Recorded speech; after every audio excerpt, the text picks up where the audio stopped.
Assalamualaikum dan hai semua. Okey, hari ini kita akan belajar subtopik terakhir untuk tajuk wang, iaitu tentang aset, liability, faedah dan cukai perkhidmatan. Okey, untuk tajuk ni awak boleh tengok dalam buku teks tahun 6 muka surat 79. Okey, sekarang kita akan tengok satu persatu. Okey, yang pertama kita akan tengok pada aset dan liability. Okey, untuk aset dan liability awak kena tahu bezakan maksud antara kedua-dua ni. Okey, untuk aset maksudnya cikgu dah ringkaskan adalah wang tunai dan harta benda. Okey, maksudnya kalau awak ada banyak aset, kita boleh jadi kaya. Okey, dan aset ni benda yang bagus lah. Okey, manakala untuk liability iaitu hutang. Bila hutang ni kita tahu dia tak bagus, dan kalau terlalu banyak hutang kita boleh jadi miskin. Okey, jadi antara dua ni aset penting, liability ni kita kena kurangkan supaya kita tidak terlalu banyak hutang dengan orang ataupun dengan bank. Okey, untuk aset dan liability awak boleh tengok dalam muka surat 79 dalam buku teks. Okey, untuk aset dan liability awak kena ingat ada dua perkara yang penting.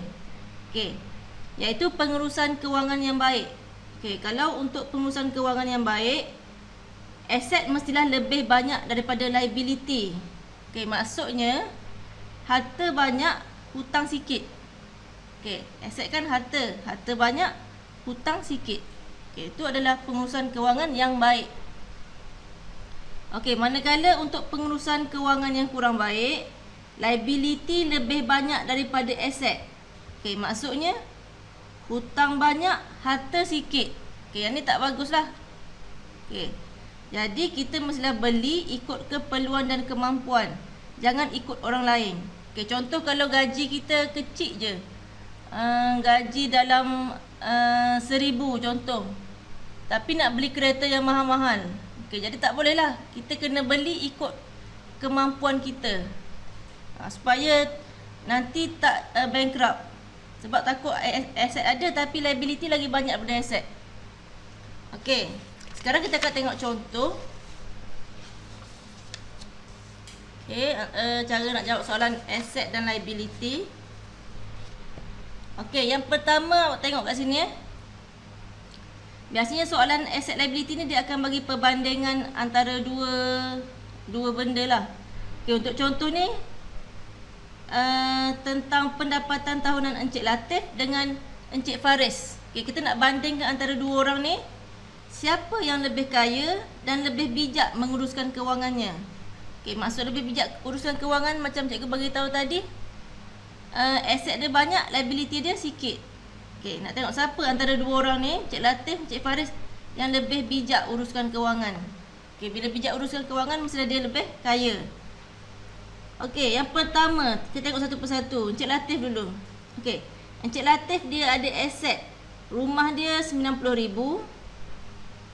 Lepas tu simpanan tetap dia ada 30,000.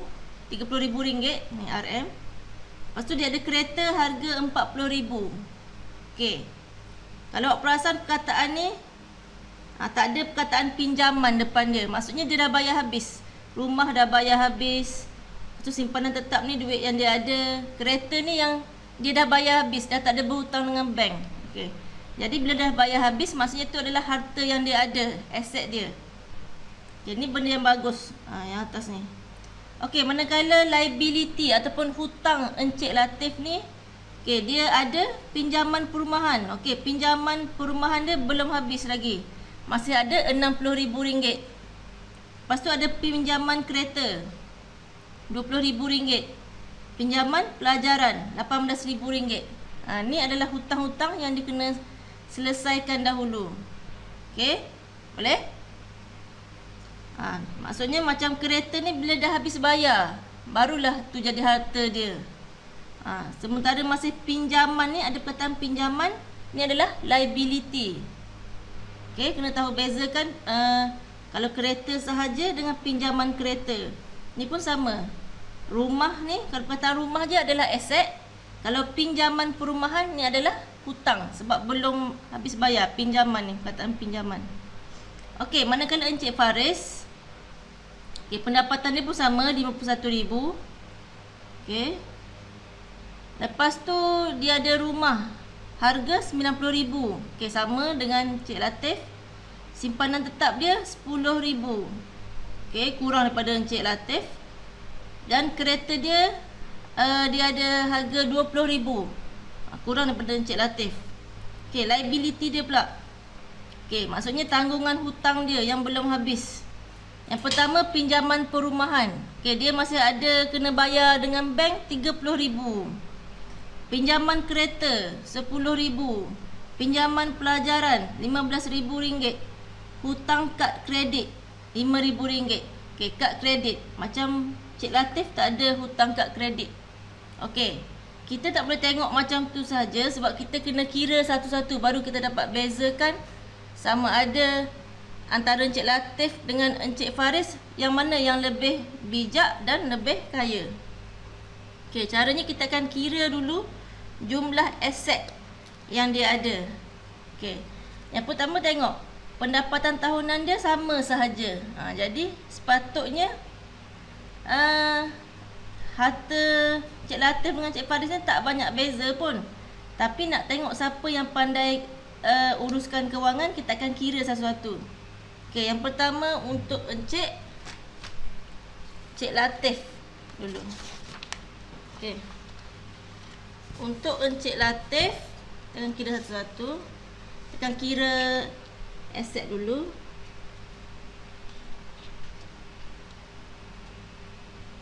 Encik Latif. Okey, kita akan kira jumlah aset dulu.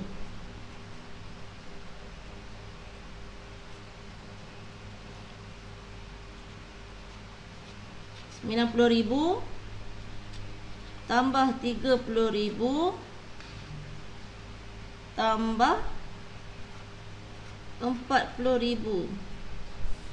Okey, ni adalah aset dia. Aset ni harta. Harta yang Encik Latif ada. Okey, 9 tambah 7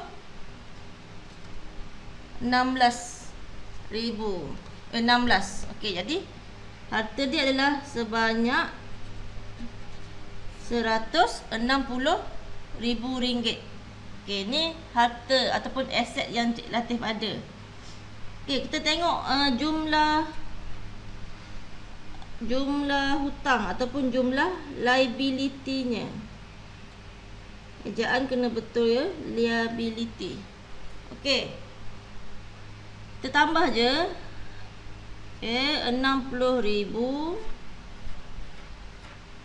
tambah 20,000 tambah 18,000. 6 tambah 3 9. Jadi hutang ataupun liability Encik Latif ni adalah 98,000. Okey, yang ni tinggal dulu. Belum lagi sepenuhnya. Tak tahu lagi berapa harta dia yang sebenarnya. Kita kira yang Encik Faris dulu. Sebelah ni Cik buat warna hijau. Untuk Encik Faris. Okey, yang pertama kita akan kira jumlah aset. Okey, jumlah aset untuk Encik Faris. Okey, yang pertama dia ada rumah berharga 90,000. Okey. Lepas tu simpanan dia RM10,000. Lepas tu dia ada kereta RM20,000. Okey, tambahkan je. Okey, 9, 10, 12. Okey. Jadi aset ataupun harta Encik Faris adalah RM120,000. Tengok sini, Encik Latif ada RM160,000. Okey, tapi ni tak boleh tentukan lagi siapa yang lebih kaya ataupun lebih bijak. Sebab kita kena tengok hutang dia ada banyak mana. Kalau dia ada banyak aset tapi hutang banyak pun tak ada guna juga. Dia kena hutang sikit je. Okey, kira jumlah liability ataupun jumlah hutang. Hutang tanggungan yang ada perkataan pinjaman. ataupun ada perkataan hutang depan dia. Okey, yang pertama dia ada pinjaman perumahan RM30,000. Okey, lepas tu pinjaman kereta, pinjaman pelajaran dan hutang kad kredit. Okey, tambahkan semua.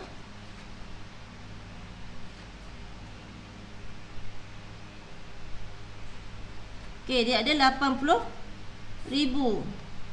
Okey, RM80,000. Okey, sekarang kita dah dapat Encik Latif dia ada jumlah aset sebanyak RM160,000. Hutang dia sebanyak RM98,000. Manakala Encik Faris jumlah aset RM120,000, liability dia adalah RM80,000. Okey, untuk tahu siapa yang lebih kaya, ada satu lagi langkahnya, iaitu kita kena kira harta bersih. Okey, maksud harta bersih tu adalah harta yang tinggal selepas tolak hutang. Okey, jadi kita kena tolak dulu jumlah aset dengan jumlah liability. Okey, untuk Encik Latif kita akan ambil RM160,000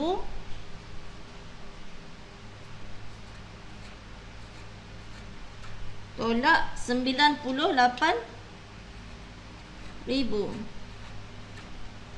Okey, nak tahu harta bersih. Okey, ni tolak harta tolak hutang.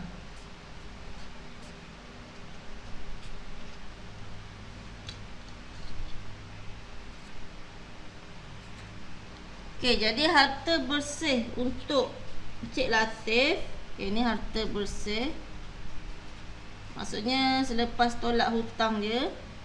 Okey, untuk Encik Latif adalah RM62,000. Okey, manakala untuk Encik Faris, Encik Faris RM120,000 tolak RM80,000. Okey, kita tolakkan dia.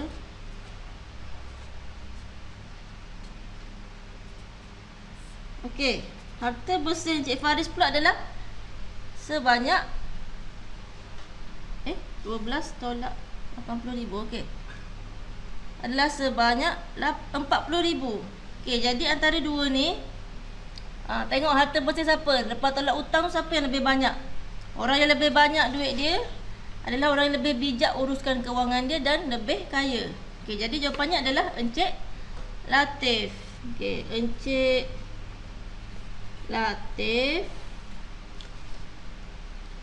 Latif lebih bijak dan lebih kaya.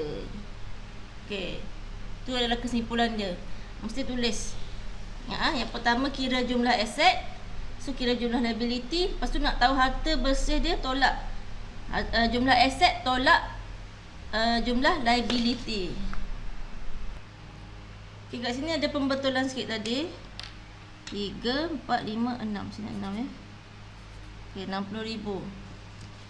Okey, jadi kat sini kita akan tolak 6 lah. 12 tolak 6 jadi RM60,000.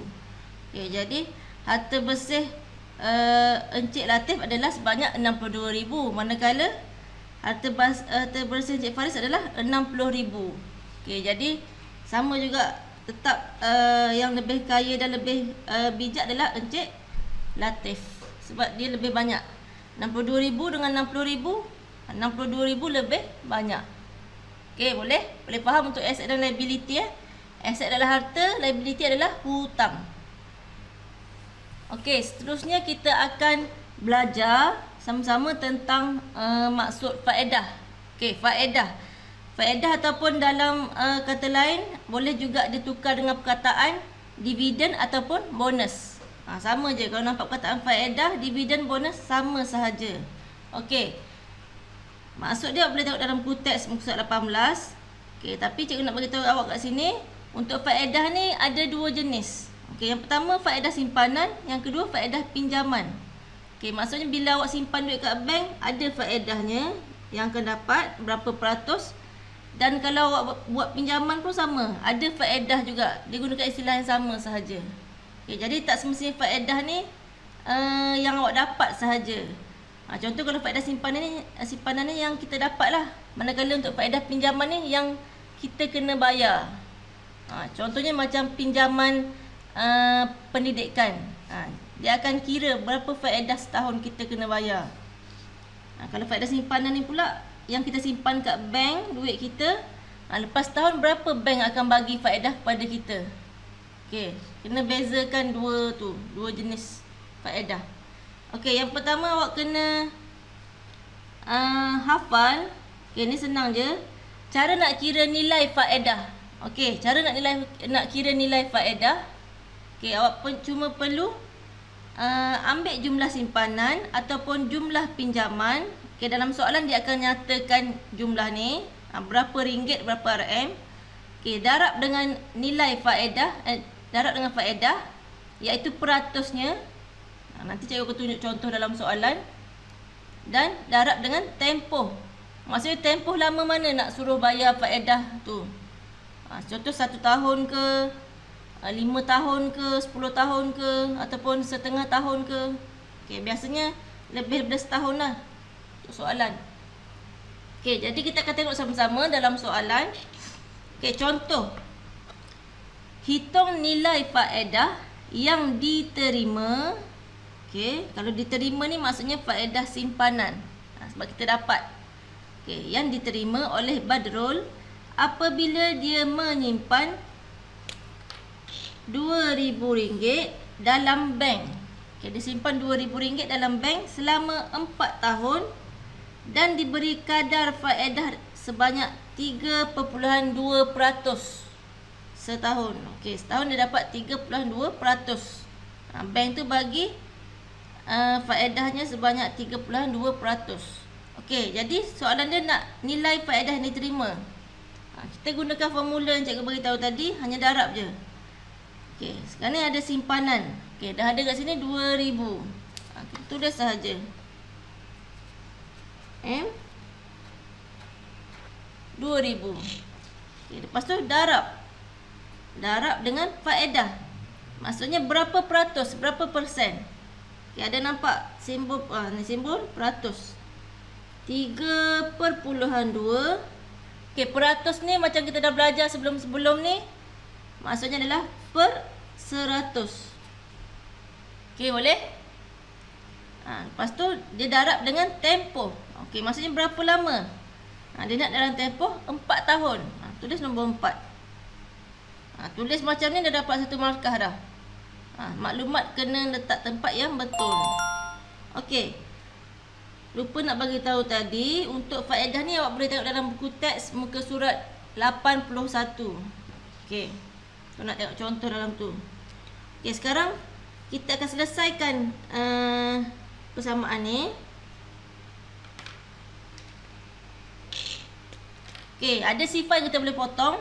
1, 2, 1, 2. Okey, jadi 3.2 darab dengan 20.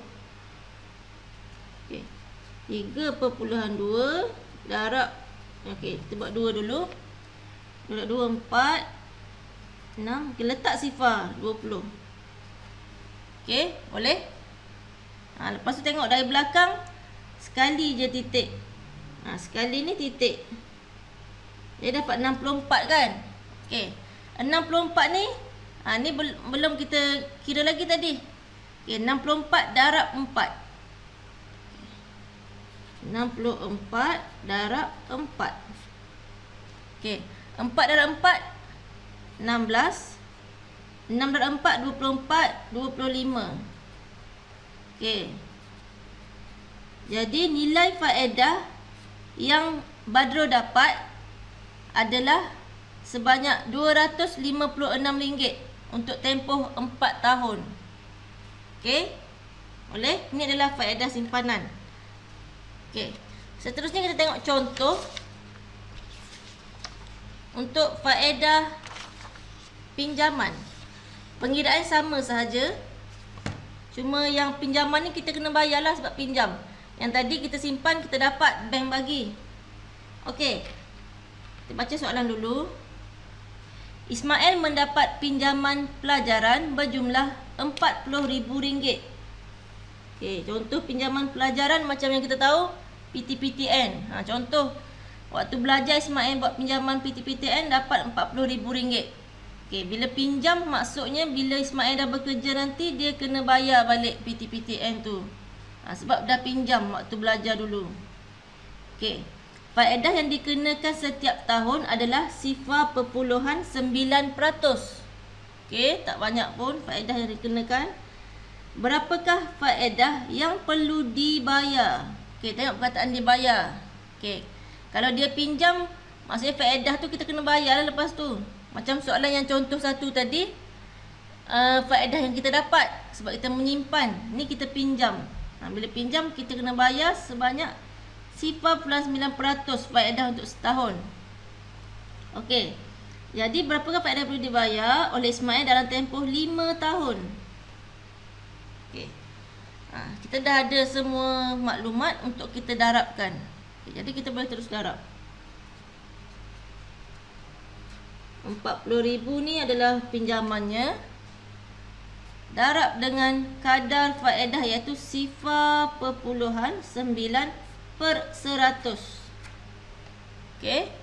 Lepas tu darab dengan tempohnya. Tempohnya adalah selama berapa tahun? Okey, tempohnya adalah selama 5 tahun. Okey. Tulis macam tu dulu. Okey, lepas tu kita akan potong sifar yang mana boleh potong ni. 1, 2, 1, 2. Okey, seterusnya kita akan darabkan 400 darab 0.9. 400 darab 9. 9 darab 4, 36. Okey. 0.9. Sifar ni tak payah darab pun tak apalah sebab sama juga darab sifar jadi sifar je belaka. Semua sifar. Okay, jadi dari belakang sekali, ni pun sekali. Jadi kita akan dapat RM360 untuk tempoh setahun. Okay, dia nak tempoh 5 tahun. Jadi 360 darab 5.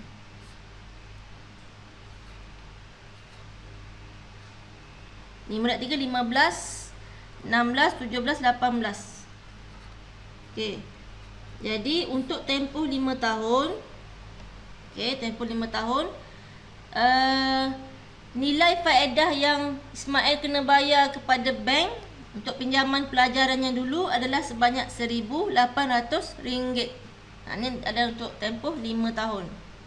Okey, boleh? Okey, senang je, cuma perlu tengok maklumat yang ada. Okey, yang terakhir kita akan tengok tentang cukai, iaitu cukai perkhidmatan. Okey, cukai ni kalau kita tahu contoh macam yang GST dulu tu. GST tu adalah contoh cukai. Okey. Pasal cukai ni awak boleh tengok dalam buku teks muka surat 82. Okey. Yang cikgu dah ringkaskan, maksud cukai perkhidmatan ni adalah benda yang kita perlu bayar bagi perkhidmatan yang disediakan. Contohnya kita makan dekat KFC. Okey, harga KFC contohnya dalam RM15. Okey, tu harga makanan dia. Lepas tu dia akan ada tambahan cukai kat bawah tu. Dia akan tulis contohnya GST 6%. Yang tu awak kena kira sekali, termasuk cukai dia lah, termasuk dalam bayaran dia nanti. Nanti balik nanti kalau ada pergi kedai, tengok resit. Tengok resit harga barang semua dekat bawah resit tu, bahagian bawah dia akan ada cukai ataupun GST ataupun SST. Tengok berapa peratus. Cuba cek balik resit lepas ni. Okey. Contoh yang pertama. Okey, untuk cukai perkhidmatan, contoh yang pertama. Kira nilai cukai perkhidmatan dan jumlah bayaran yang dikenakan termasuk cukai perkhidmatan. Okey, cikgu besarkan perkataan ni sebab ada dua jenis soalan biasanya. Yang pertama soalan yang dia termasuk dengan cukai, maksudnya bayaran semua sekali, maksudnya harga barang dengan cukai, bila dah campur semua. Okey, lepas tu ada satu lagi nanti contoh. yang harga yang tidak termasuk cukai. Maksudnya dia nak harga, contoh harga makanan sahaja. Ni kita tengok contoh yang kedua nanti. Okay, untuk contoh yang pertama tengok dulu.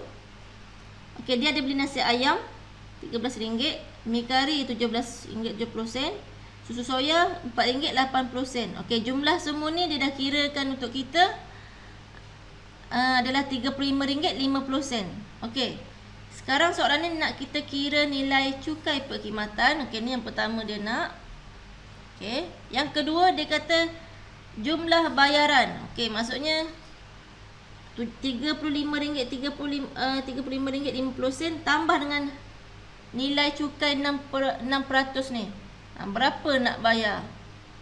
Okey, ada dua benda yang kita kena kira. Okey, yang pertama kita kira nilai cukai perkhidmatan dulu. Okay, ni 6%. 6/100 darab, ambil jumlah ni, RM35.50. Okey. Tengok. Sini ada sifar, tapi tengok ya, kat sini ada titik. Kalau ada titik perpuluhan, kita tak boleh potong sifar belakang ni. Okey, kita kena gerakkan titik sahaja. Dia yang boleh potong yang sebelum titik tu. Okey, 1, 2. Okey, gerakkan 2 kali. Sebab apa? Sebab ada 2 sifar. Kenapa ke kiri? Sebab ni kan kat bawah. Bawah ni adalah maksudnya bahagi. Okey, jadi kita akan kira sifar perpuluhan 355. Okey, sifar belakang tak perlu ambil dah. Sebab ni perpuluhan, tak ada nilai kat belakang. Darab 6. 6 darab 5, 30. 30 tambah 3, 33. 6 darab 3, 18, 19, 20, 21. Okey, sifar. Okey, jadi 1, 2, 3. 1, 2, 3. Okey. Jadi 6% ni nilainya adalah RM RM2.13 ataupun RM2.13. Ni nilai 6%. Kita dah menjawab soalan yang pertama, nilai cukai. Okay, yang kedua kita nak dia suruh kita kira jumlah bayaran. Okey, jadi kita hanya perlu tambahkan je. RM35.50 tambah dengan RM2.13. Ni adalah bayaran yang kita kena bayar. Harga makanan ni dengan harga cukai yang dikenakan. Okey, jadi jumlah bayaran kita adalah sebanyak RM37.63. Okey, ini adalah harga termasuk cukai perkhidmatan. Okey, tengok contoh satu lagi. Okey, ni masih lagi soalan cukai. Okey. Kita baca soalan ni dulu.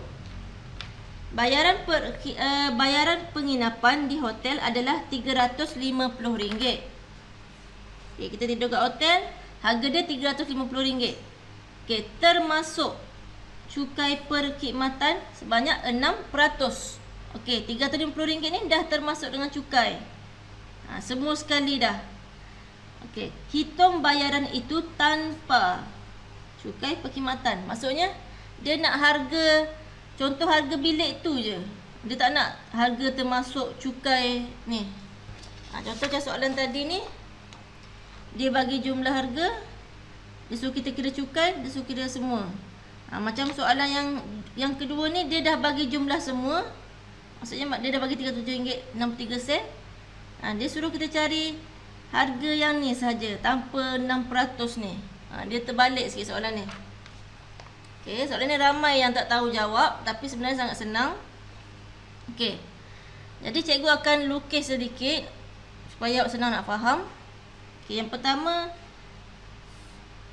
tengok sini. Harga yang dia bagi adalah RM350.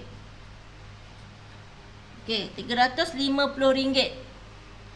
Okey, tengok ayat ni. termasuk.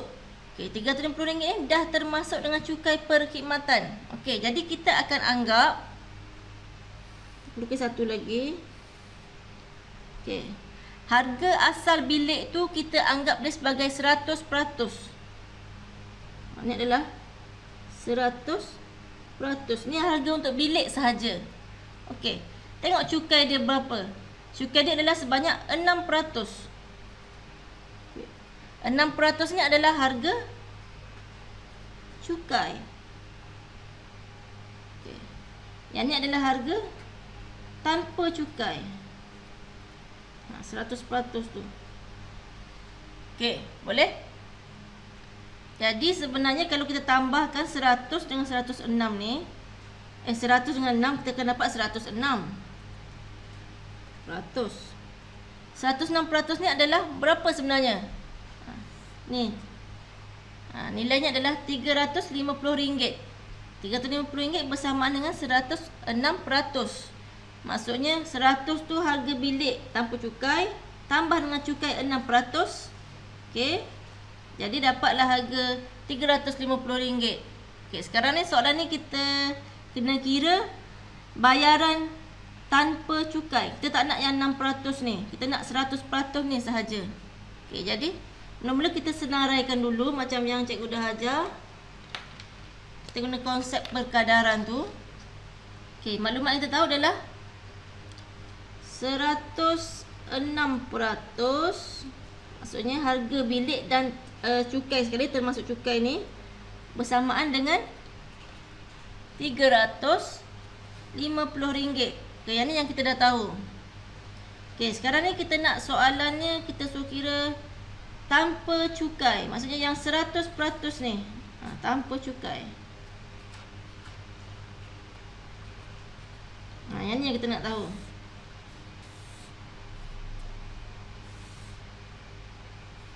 Okey, boleh? Jadi kita akan kira macam biasa. Dah ada maklumat tu, senang kita terus kira. Okey. Jadi pengiraannya kita tengok macam yang dah belajar sebelum-sebelum ni. Kita ada 3 maklumat, satu ada tanda soal. Okey, kita akan ambil nombor yang sebelah tanda soal ni dulu, iaitu nombor 100. Okey, jadi 100 per dengan yang atas dia, yang sama ni, peratus juga, per 106 darab 350. Okey. Boleh? Okey, 350. Okey. Tengok sekarang ni yang sifar-sifar duduk kat atas, yang ni pun atas. Kalau atas sama atas kita tak boleh potong sifar tu. Jadi kita kena darab macam biasa je. Jadi kalau ikut kat sini 350. Okey, darab dengan 100 kita akan tambah 2 sifar lagi. Okey, sini habis. Okey, jadi 35,000 bahagi 106.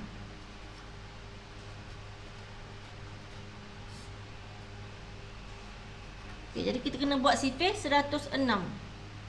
Untuk tajuk cukai ni banyak guna bahagi 106 sebab biasanya memang GST harganya adalah 6%.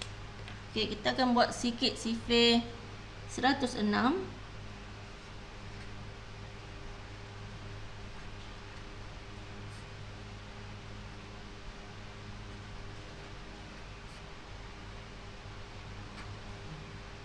Tambah lagi sampai beberapa lagi. 424 tambah lagi 106, 530 tambah lagi 106, 636. Itu tambah lagi sini. Okey, 742. Okey, stop sampai sini dulu. Okey, tengok. Sekarang ni 3 digit, kita ambil 3 digit jugalah. Okey, 3 digit. Cari nombor yang paling hampir.